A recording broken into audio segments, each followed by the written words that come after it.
우리는 왜 집중을 하지 못할까? 매일같이 해야 할 업무를 제쳐두고 스마트폰과 TV 등 여러 유혹에 넘어가는 자신을 한 번쯤은 겪어보신 적이 있으실 겁니다. 오늘은 의지력이 약한 사람들과 강한 사람들의 차이점에 대해 알아보도록 하겠습니다.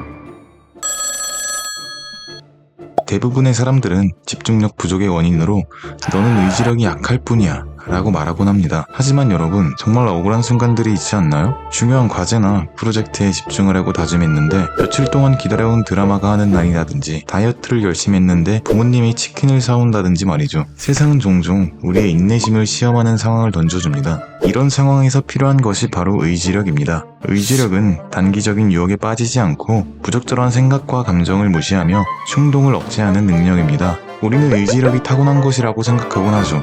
퇴근 후 지친 몸을 이끌고 운동을 하러 간다든지 매우 시끄러운 환경에서도 해야 할 일에 집중하는 사람들을 보면 그들의 의지력이 강하다고 느낍니다.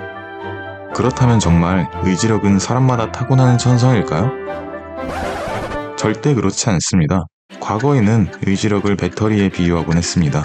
자신의 행동과 감정, 생각 등을 통제하면서 의지력이 소모되고 하루가 끝나갈수록 다른 일에 집중하지 못하고 쉽게 유혹에 빠진다고 말이죠. 그러나 최근 연구에 따르면 의지력과 집중력은 우리의 사고방식에 크게 영향을 받는다고 합니다. 이는 우리의 사고방식을 바꾸면 누구나 자기 통제력을 가질 수 있다는 것이죠.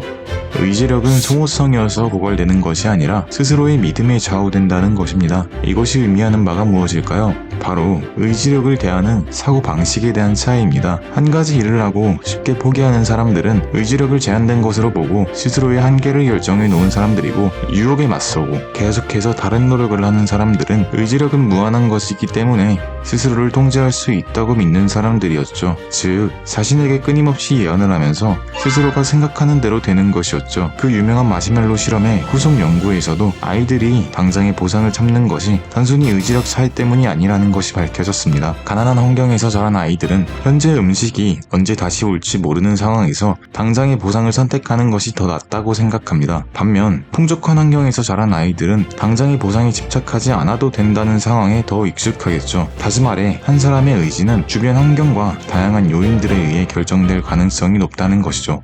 여러분은 스스로의 의지력이 무한하다고 생각하시나요? 아니면 의지력이 쉽게 고갈된다고 생각하시나요? 만약 자신이 자기 통제력이 낮다고 느낀다면 크게 낙담하지 않아도 됩니다. 의지력은 키울 수 있는 것이니까요. 그렇다면 우리는 어떻게 사고방식을 바꿀 수 있을까요? 이미 첫 걸음을 뗐습니다. 실제로 여러분은 지금 제 이야기를 듣는 것만으로도 단기적으로 도움을 받을 수 있다고 합니다. 또 다른 방법으로는 자신의 경험을 떠올려 보는 것입니다. 우리는 어릴 적부터 의지력의 무한한 본질을 배워왔습니다. 남들이 하기 싫어했던 일을 열정적으로 하며 시간이 가는 줄 모르고 집중했던 경험이 한 번쯤은 있을 것입니다. 이러한 기억이 있다면 당신은 충분한 의지력을 키울 잠재력을 가지고 있는 사람입니다. 하지만 어떤 일이든 첫술에 배부를 순 없습니다. 여러분이 스스로 할 수 있다는 자신감을 가지고 자신의 사고방식에 대한 근거를 찾아가면서 자신의 삶을 통제할 수 있다는 믿음을 키워나가시길 바랍니다.